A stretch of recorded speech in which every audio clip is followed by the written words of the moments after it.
दोस्तों, आज के इस वीडियो में मैं आपको दो कहानियां सुना रहा हूं जिनका मन अशांत और भटकता रहता है।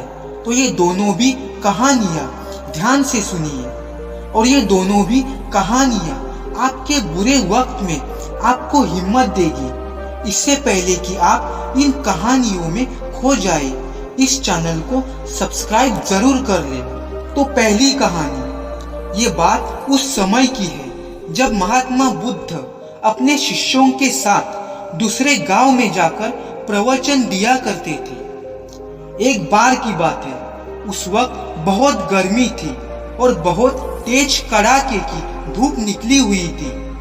महात्मा बुद्ध और उनके शिष्य किसी गांव में प्रवचन देने जा रहे थे। सभी शिष्यों को गर्मी लग रही थी, सभी गर्मी से बेहाल हो गए थे और इससे मन भी बेचैन हो गया था। लगातार चलने की वजह से सभी बहुत ही थक गए थे। महात्मा बुद्ध के जो प्रिय शिष्य थे आनंद, उनके मन में भी सवाल उठ रहा था कि गांव कब आएगा। आखिर उन्होंने महात्मा बुद्ध से सवाल पूछा, गुरुदेव, गांव कब आएगा? हम थक गए हैं, अभी भी गांव यहाँ से कितना दूर है? तभी बाजू के खेत में एक बूढ़ा व्यक्ति काम करते दिखाई दिया। आनंद ने उस बूढ़े व्यक्ति को देखकर महात्मा बुद्ध से कहा कि उस व्यक्ति से पूछ लेते हैं कि गांव यहाँ से कितना दूर है। और आनंद ने उस बूढ़े व्यक्ति के पास जाकर पूछा कि यहाँ से आने वाला गांव अभी कितना दूर है। तब उस बूढ़े व्यक्ति ने कहा, यहाँ से आने वाला गांव अब कुछ ही दूरी पर है, आप बहुत जल्दी पहुंच जाएंगे। इतना कहकर वो व्यक्ति महात्मा बुद्ध की तरफ देखकर मुस्कुराने लगता है और महात्मा बुद्ध भी उस बूढ़े व्यक्ति को देखकर मुस्कुरा देते हैं। आनंद को ये समझ में नहीं आया कि ये क्यों मुस्कुरा रहे हैं, जबकि मैंने ऐसी कोई बात ही नहीं कही जिससे ये मुस्कुराने लगे। और अबे सवाल तो था मन में। इसके बाद वो फिर से चलने लगे, पर आगे जाने के बाद जब गांव नहीं आया, तब आनंद के मन में फिर से ये सवाल उठा कि उस बूढ़े व्यक्ति के बताए अनुसार अभी गांव तो आना ही चाहिए था। फिर रास्ते में एक व्यक्ति मिल गया। आनंद ने उसे पूछा कि आगे आने वाला गांव यहाँ से कितना दूर है। उस व्यक्ति ने कहा, यहाँ से ज्यादा दूर नहीं है, बस 2-3 किलोमीटर पर होगा। ये सुनकर आनंद ने सोचा, बस अब पास में ही है, पहुंच जाएंगे। पर फिर से दोबारा महात्मा बुद्ध उस व्यक्ति को देखकर मुस्कुरा देते हैं और वो व्यक्ति भी महात्मा बुद्ध की ओर देखकर मुस्कुरा देता है। और फिर से आनंद के मन में वही सवाल उठता है कि दोनों के आपस में मुस्कुराने का कारण क्या है। फिर वो लोग आगे बढ़ने लगे, पर काफी देर आगे बढ़ने के बाद भी गांव नहीं आया। तो आनंद ने एक बूढ़ी माता से पूछा कि आगे आने वाला गांव यहाँ से कितना दूर है। बूढ़ी माता ने कहा, बस यहाँ से कुछ ही कदम दूरी पर आप पहुंच ही गए। और फिर बूढ़ी माता और महात्मा बुद्ध मुस्कुराने लगे। आनंद ने फिर ये सब देखा, पर कुछ ना कहकर वो आगे बढ़ने लगे। अभी भी गांव आने में समय था।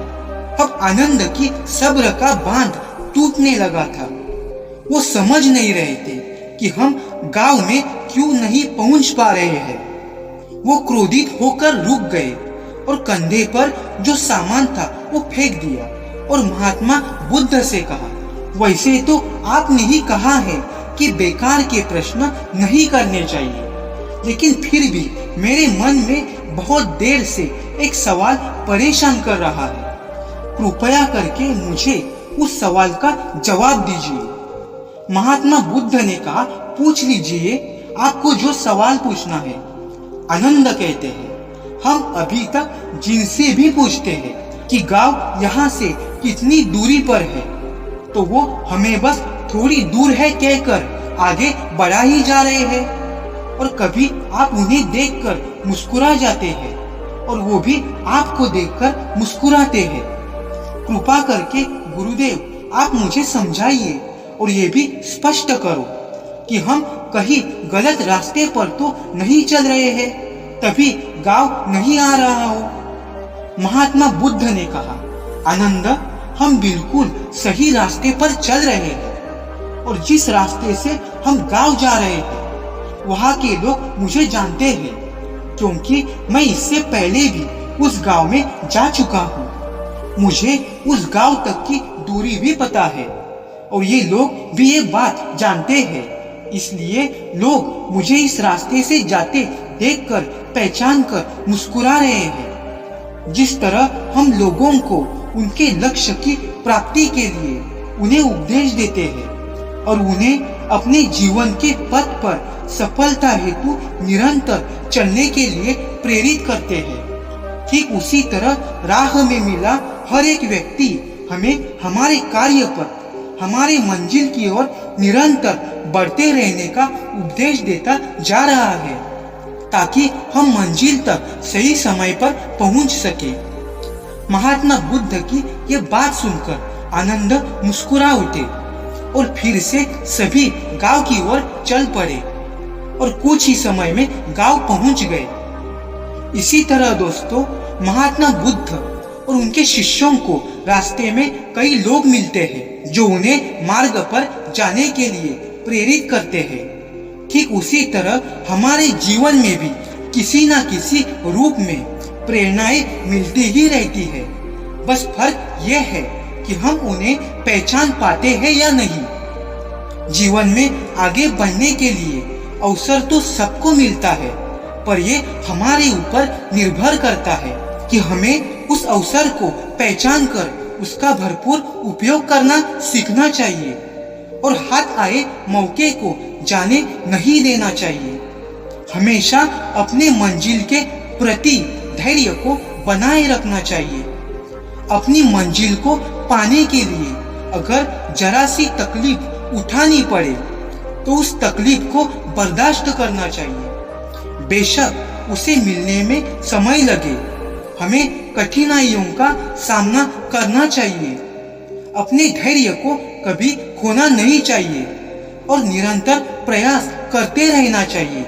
एक ना एक दिन वो मंजिल जरूर मिलेगी और जब हम उसे प्राप्त कर लेंगे तब सभी मार्ग पर मिली कठिनाइयों को हम भूल जाएंगे और उस जीत की खुशी को महसूस करेंगे।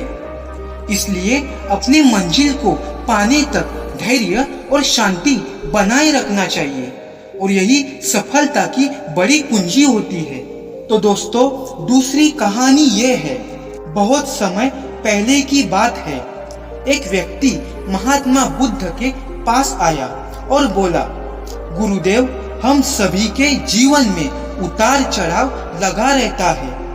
हम सभी अपने जीवन की उलझनों में इतना उलझे रहते हैं कि उसे करीब से समझ ही नहीं पाते, ना जीवन जी पाते। बस दौड़ते भागते रहते हैं अपने घर परिवार के प्रति, जिम्मेदारियों के प्रति, अपने सपनों के प्रति। पर जब हम उसमें असफल हो जाते हैं तो खुद को कोसने लगते हैं और हमें जीवन व्यर्थ लगने लगता है।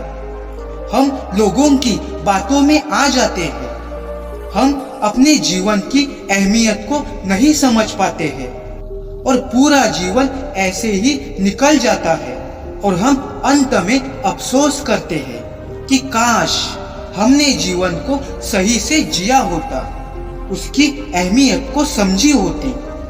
उस व्यक्ति ने महात्मा बुद्ध से कहा, क्या आप मुझे बता सकते हैं कि जीवन का सही मूल्य क्या है?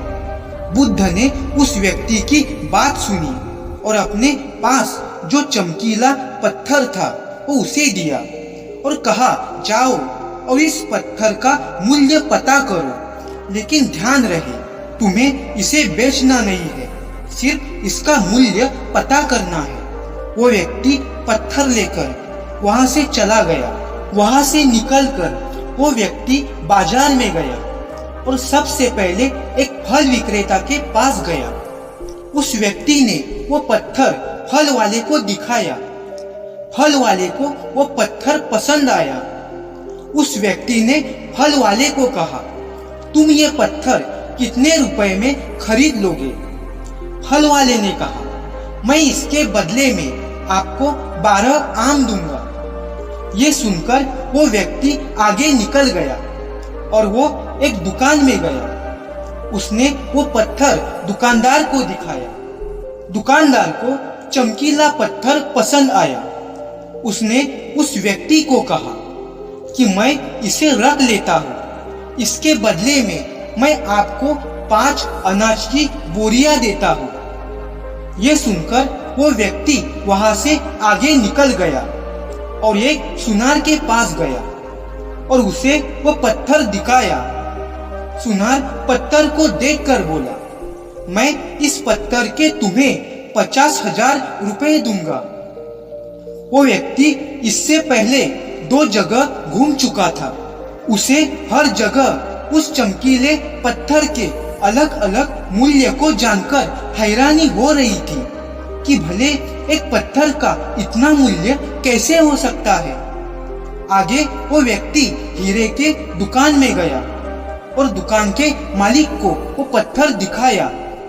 दुकान का मालिक बोला, तुम ये पत्थर मुझे 30 लाख में बेच दो। वो व्यक्ति ये सुनकर हैरान था कि एक पत्थर की इतनी कीमत, पर उसने बेचने से मना कर दिया। तब दुकान का मालिक बोला, तो भाई 50 लाख में बेच दो। उस व्यक्ति ने कुछ नहीं कहा। वो इतनी कीमत जानकर एकदम आश्चर्यचकित था। दुकान के मालिक ने खुद कहा, तुम ही बता दो इसकी क्या कीमत तुम लोगे। तब उस व्यक्ति ने कहा, मुझे माफ करो, मेरे गुरु ने इस पत्थर को बेचने से मना कर दिया है। और ये कहकर वो आगे चला गया। आखिर वो व्यक्ति एक हीरे विशेषज्ञ के पास गया। उस व्यक्ति ने उस हीरे विशेषज्ञ को वो पत्थर दिखाया। हीरे विशेषज्ञ उस पत्थर को देखता है और रूबी के रूप में पहचान लेता है। उसने एक लाल कपड़े पर उस पत्थर को रखा, उस बेशकीमती रूबी की एक परिक्रमा लगाई, माथा टेका और उस व्यक्ति से पूछा, कहाँ से लाया है भाई ये बेशकीमती रूबी? आप सारी कायनात, सारी दुनिया को बेचकर भी इस अनमोल पत्थर की कीमत नहीं लगा सकते। ये सुनकर तो व्यक्ति हक्का बक्का रह गया और भागकर महात्मा बुद्ध के पास जाता है और उनके चरणों में बैठ जाता है और सब महात्मा बुद्ध को बताता है और बोलता है, गुरुदेव कृपया करके अब आप ही मुझे मानव जीवन का मूल्य क्या है वो बताइए। महात्मा बुद्ध मुस्कुराए और बोले, इस पत्थर की कीमत फल वाले ने 12 आम लगाई, दुकानदार ने 5 अनाज की बोरियां लगाई, सुनार ने 50,000 रुपए लगाई, हीरे के दुकान के मालिक ने 50 लाख लगाई और अंत में हीरे विशेषज्ञ ने इसे बेशकीमती माना। ठीक इसी प्रकार तुम्हारे जीवन की भी यही स्थिति है। महात्मा बुद्ध कहते हैं, तुम भी एक हीरा ही हो, लेकिन फिर भी लोग तुम्हारी कीमत अपनी सोच, औकात, अपनी समझ और अपनी जानकारी के हिसाब से ही लगाएंगे। अपना जीवन अपने हिसाब से जियो, अपनी खुशी से जियो। किसी भी चीज के पीछे बेकार में भागना बिल्कुल व्यर्थ है। अपनी जिम्मेदारियों को समझो, अपने लक्ष्य के प्रति आगे बढ़ो, कोशिश करो, सफलता जरूर मिलेगी और आप अपने जीवन से स्वयं संतुष्ट भी हो जाओगे। महात्मा बुद्ध की बातें सुनकर उस व्यक्ति का मन एकदम शांत हो गया था। उसमें अलग ही एक ऊर्जा आई थी। वो महात्मा बुद्ध का धन्यवाद कहकर वहां से चला गया। उसे अपने जीवन का मूल्य समझ में आया था। अब वो अपना मानवीय जीवन श्रेष्ठ कार्यों में लगाना चाहता था। दोस्तों, हमें भी अपने जीवन का मूल्यांकन खुद करना चाहिए और पूरे आत्मविश्वास के साथ आगे बढ़ते रहना चाहिए। अपने जीवन में हर वक्त शिकायत करने की जगह जो है उसी में खुशी देखनी चाहिए। तभी आपको जीवन बोझ नहीं प्यारा लगेगा और आप अपना जीवन खुशी से जियोगे। तो दोस्तों, क्या समझा आपने इन कहानियों से? कमेंट सेक्शन में जरूर बताएं। और ये कहानियां अगर आपको अच्छी लगी हो तो इस वीडियो को लाइक करना, शेयर करना और इस चैनल को प्लीज सब्सक्राइब कर देना। धन्यवाद।